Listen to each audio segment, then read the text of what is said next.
Good morning, everybody. Good morning, beautiful people. Happy April 9th.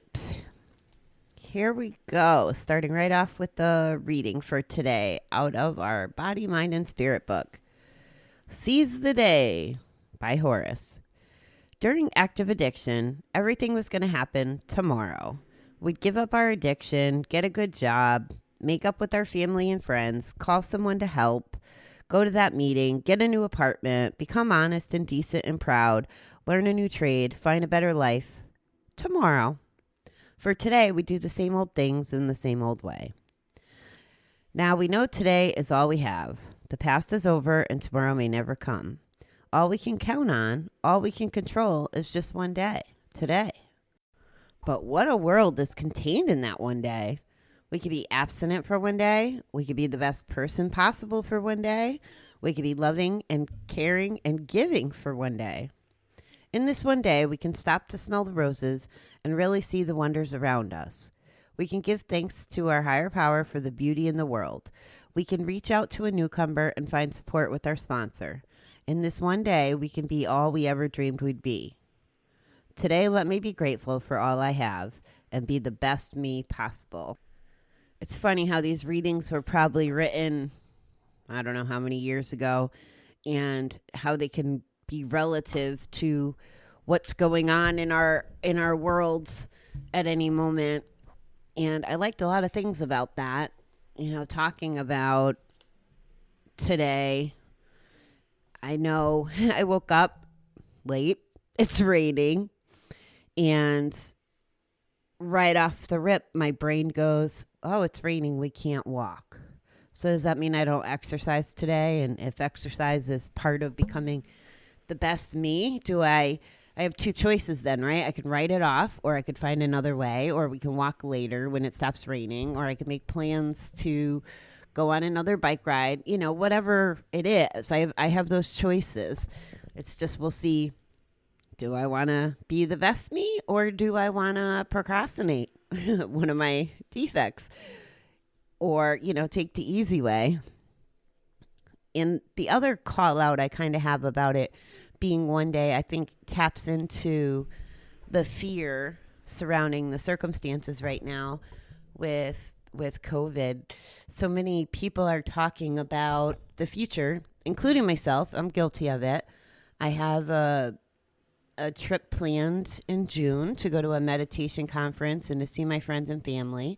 My girlfriend's turning 55 this year, and I actually had the trip timed for her birthday week, which hasn't happened since she moved out there. And I'm already thinking about that trip, because some of my other events have been canceled. And I shouldn't be worried about that trip yet. I need to worry about today, getting through my exercise, getting through my work, getting through my water, because I can't control whether or not I'm going to go in June. Everything that I could control, requesting my vacation time, getting my plane ticket, blah, blah, blah, all those things, they're already done. That's what I could control. I can't control if I can't fly out there or if the conference gets moved. So it relieves the pressure, I suppose. And again, I have two kind of roads I could go down. I could have a bunch of feelings along the lines of, being angry and frustrated by the situation, being afraid that the trip will get canceled. I can have angst, I guess. Or I can table it, because that's a tomorrow essentially, and I can try to be in the best spirit and work on the things and do the stuff that's right for me today. So those are my two call outs on that. And I wanted to share with you something I learned in one of the groups I'm in yesterday. I really liked this premise. We had two guest speakers, and one was Pat Flynn, who is the fella I took the class to learn how to podcast. And even though I didn't follow all of his advice as far as editing and some other things, I wouldn't be sitting here if I didn't take his class. And during the class, he tells you, he reminds us of things like how many people talk about wanting to have a podcast versus how many people actually do it. And he talks us through the fear. He's like recording that first one. He's like, once you do it, it'll get easier. And honestly, I think it took me 6 weeks from the time I decided I was going to start recording to when I actually did. And I really needed to be in the right frame of mind, and I needed to talk myself off of those fears. So anyway, so he was one of the guests. And then there was another fella. His name is Nick, and I don't know his last name, but he has no legs, and he only has one arm that has one finger. And he's a motivational fella. And I feel like I've read something about him. I've heard of him before yesterday. And, he basically shares his story of his choices. He was suicidal at times. He could have given up given the circumstances, but he chose to go down another road, and he bodybuilds and, shares his story and inspiration with people. So he made his choices in that way. And he also shared with us yesterday, he still has some bad days, depending on what happens, how, like, he told us a story about how he was impacted by what a girl said. A girl was, rude to him, and how that triggered all those voices in his head. And it brings me to my next point, the voices in our head. And our homework from this particular thing yesterday was to identify the voice that keeps telling us our lie. And so when I was starting the podcast, maybe the lies were, I can't do it, nobody's going to listen, nobody's going to like me, this isn't going to work. Those are the lies. And then figuring out what's really the truth. And obviously the truth is we're sitting here, and I'm capable of doing whatever I put my mind to. And maybe I didn't know everything, but I can learn. It's interesting to identify those lies and truths. I've always felt, it's funny because a lot of people that I've interacted with don't necessarily take this mentality, and I'm sure it's a mixed review from whoever's listening, but I've never cared about money per se. I don't need to have the biggest house or fanciest car or eat at the best places, all that stuff. I just never really cared about money in the sense of grandiosity, I guess, or keeping up with the Joneses. So it doesn't drive me, the fear of not having money.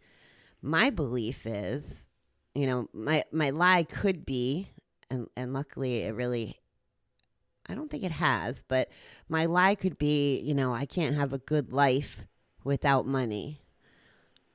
Or I'm in really big trouble if I lose my job. Well, all of that, in my opinion, are lies. Because if I was capable of having a job and being able to support myself before, I believe I can do it again. I just believe I have to believe. And I also don't believe that it's going to get handed to me. I knew someone who literally wouldn't make choices that would have put them out of the comfort arena of having money. My impression of that was two things: that it was sad that the value he thought was most important was money.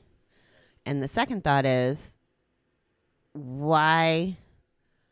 Like, I felt bad that he lives under this umbrella of fear that he's not capable of being okay without money. Money doesn't define, it doesn't define me, and it doesn't define the kind of life I'm going to have. Now, without gambling, obviously I have more access to money. Even still, I'm content in my, little apartment and in a kind of city. I don't need to be in a house. Oh my God, I hate that whole house thing. That's another whole story. Anyway, that's just some of my perspective on lies and our inner lies and our inner truths from what I learned yesterday. So maybe journal about that. Think about that. What's your lie and what's really the truth? And maybe the truth is, what would somebody else say to you? Say to that voice in your head giving you that lie that's dragging you down. And the last thing I learned, which I think I've heard this before too, is if we're practicing and coming from a place of gratitude, then the feelings of sadness and fear can't come through at the same time we're feeling gratitude. So if you want to play with that today too, maybe go try to meditate for a couple minutes and just be grateful and list things in your head as you're meditating. And, when you're done, reflect back, wow, was I having any angst, or was I feeling the gratitude? Is it really true what they're saying, that I can't be worried or distraught or afraid when I'm in a place of gratitude? I feel like I can think back and it has worked for me. I didn't put 2 and 2 together, but I think it's true. I think I've proven it to myself. Okay, I ran over on time. I hope everybody has a fabulous day. I will be back this evening, and we'll chat on our fun step 4 stuff. Have a great day, everybody.